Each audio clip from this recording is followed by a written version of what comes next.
Welcome to Ola Joe the Crocheting Sailor. I am sharing with you my North Spore Pink Oyster Mushroom Kit. All you have to do is spray and grow it, and I received that from my daughter and my 4-year-old grandson. My grandson picked out this pink one for me. These North Spore kits are made in Portland, Maine. That's where they're grown.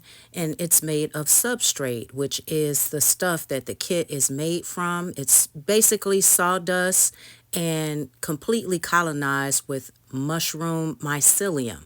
All you have to do is score it, so you would make an X in there in the plastic. And then it comes with a spray bottle. Fill your spray bottle up with some tap water, and you're just going to spritz it. At least do it 2 or 3 times a day. You want to make sure that your growing mushrooms are humid and moist. In a matter of a few days, my mushrooms started to sprout out and grow and flourish and be big and beautiful. I do have a green thumb, but you don't have to have a green thumb to actually grow these mushrooms. They're very easy. If you need any more instructions, I'm pretty sure that you can use the scan code that's on the box, and it will give you more information.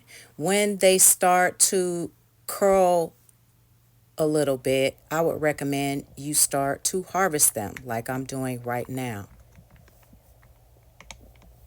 Very easy and simple. I went ahead and I rinsed them off, and then I put them on a paper towel and I dried them, and you will see me turning them over so you can see what they look like. Big, huge pieces. This is amazing. It was a gift that kept on giving because this was just my first harvest. You can purchase different varieties. There is golden oyster, blue oyster, and also lion's mane. I went ahead and got my sharpest knife, and I did a rough chop on these mushrooms, and I put them in the pan.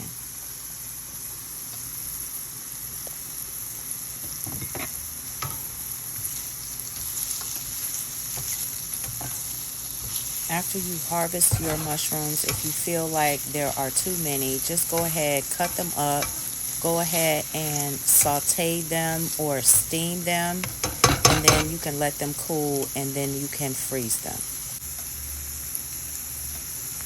They taste so good and very meaty too. This is the end result, a plate full of pink oyster mushrooms. So now you can see that I started growing it again. I kept it in the box, but if you choose to, you can take the cardboard off and you can put the brick into the ground, and you can grow them outside if you choose to.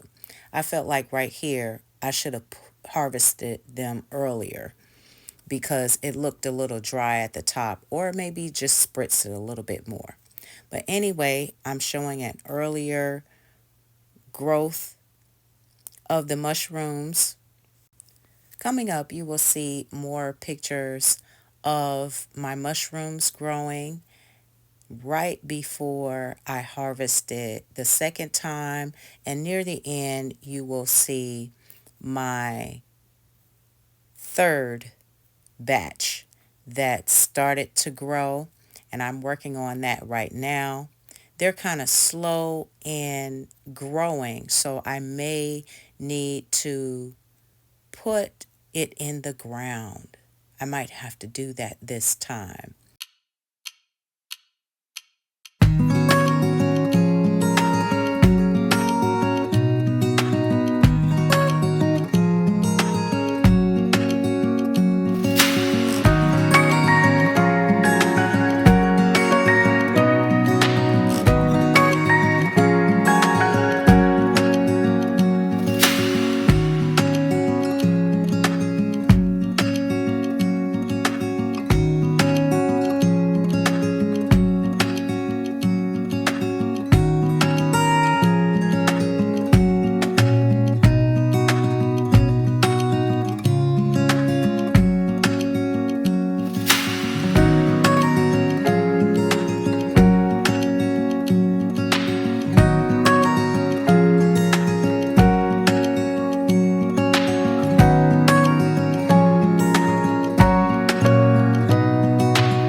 To all my fellow gardeners out there and those that are interested in gardening and or growing mushrooms, I hope this was very, very helpful for you in determining how to grow these. Thank you for tuning in. You have a wonderful day, and remember to live each day as if it were your last. I'll see you guys on the YT.